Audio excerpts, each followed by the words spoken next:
Greetings all and welcome to part 6 of the Elliott Wave 101 course. If you haven't already subscribed to the channel then please do so, and in that way you don't miss any future updates as more material is published. If you found this video helpful then please give it a like and don't forget to check out more course videos. In this video we're going to take a look at the rules that govern the correct identifications of zigzags and flats. We'll start off with zigzags. So from the Elliott wave principle, a single zigzag in a bull market is a simple three-wave declining pattern labelled A, B, C. The subwave sequence is 5-3-5 and the top of the B wave is noticeably lower than the start of the A wave. In a bear market, a zigzag correction takes place in the opposite direction. For this reason, a zigzag in a bear market is often referred to as an inverted zigzag. Occasionally, zigzags will occur twice or at the most 3 times in succession, particularly when the first zigzag falls short of a normal target. In these cases, each zigzag is separated by an intervening 3, producing what is called a double zigzag or a triple zigzag. These formations are analogous to the extension of an impulse wave, but are less common. Within impulses, second waves frequently sport zigzags while fourth waves rarely do. The rules for zigzags are pretty simple and they are as follows. A zigzag always subdivides into 3 waves. Wave A always subdivides into an impulse or leading diagonal. Wave C always subdivides into an impulse or diagonal. Wave B always subdivides into a zigzag, flat, triangle or combination thereof. And wave B never moves beyond the start of wave A. So let's visualize those rules. So the first rule is quite straightforward, that a zigzag always subdivides into 3 waves that are labelled A, B, C. The second rule states that wave A always subdivides into an impulse or a leading diagonal. It could be a contracting diagonal, but that would be ultra rare, I would suggest. And even having a leading diagonal in wave A is probably very uncommon. Rule 3 states that wave C always subdivides into an impulse or a diagonal. In this case we would have an ending diagonal. Rule 4 states that wave B always subdivides into a zigzag, a flat, a triangle or a combination thereof. So I've just notated a simple combination here that you might see in a zigzag. We will get to combinations in future videos. Rule 5 of a zigzag states that wave B never moves beyond the start of wave A. Now on to flats. So some notation here from the Elliott wave principle. A flat correction differs from a zigzag in that the subwave sequence is 3-3-5, which is an important difference. Since the first actionary wave, wave A, lacks sufficient downward force to unfold into a full 5 waves as it does in a zigzag, the B wave reaction, not surprisingly, seems to inherit this lack of counter-trend pressure and terminates near the start of the A wave. Wave C in turn generally terminates just slightly beyond the end of wave A rather than significantly beyond as it is in zigzags.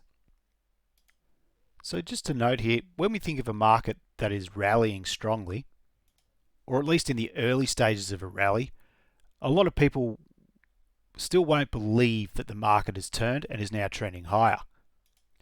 As a result, when the market corrects, the correction is usually pretty steep and any counter trend is probably met with a lot of selling as the market's driven back down in the belief that the overall downtrend that was preceded this move is still in force.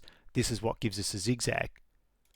In a flat, the mental state of the crowd is generally somewhat different, and therefore we get a counter trend, but people still believe that the previous uptrend that preceded this move is in force, and therefore the buying coming back will be much, much stronger.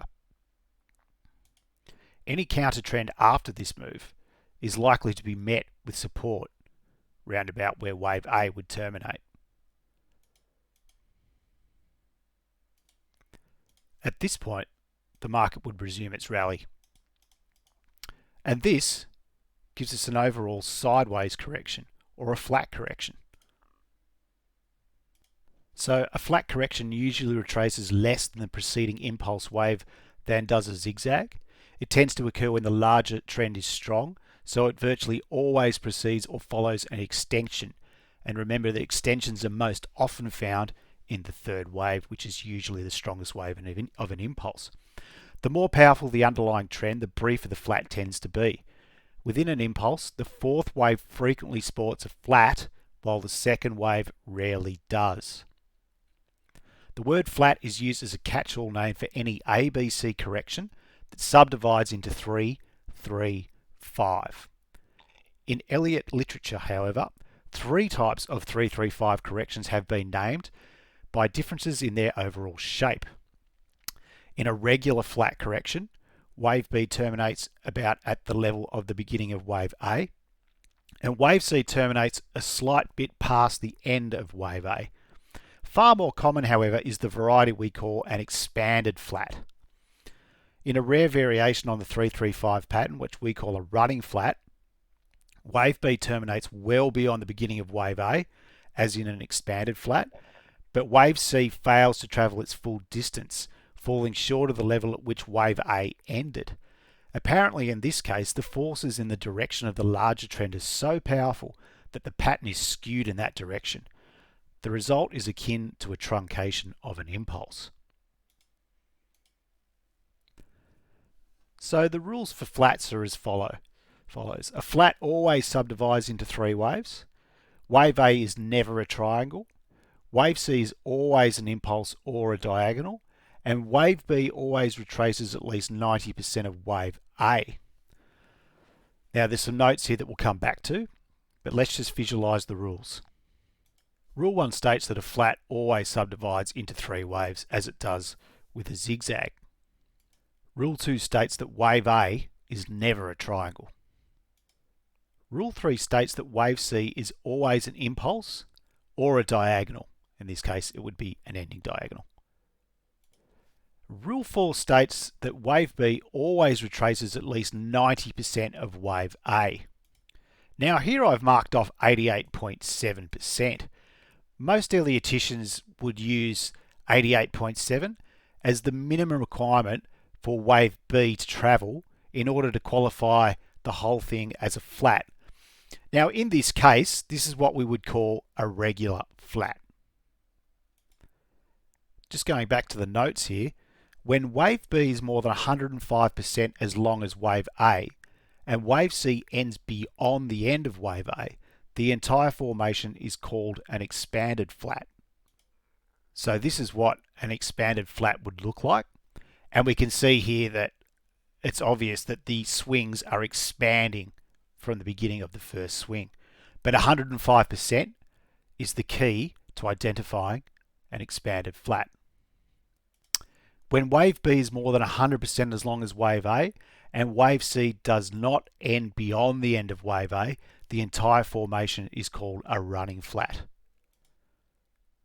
So this is what a running flat would look like. We just need the B wave to travel more than 100% the length of A, and for the C wave to not travel past the end of A. So these are quite rare, but it does make sense in the literature that this might occur after a very strong, or with the trend is very strong, because obviously the sellers are lacking sufficient force to bring the market down.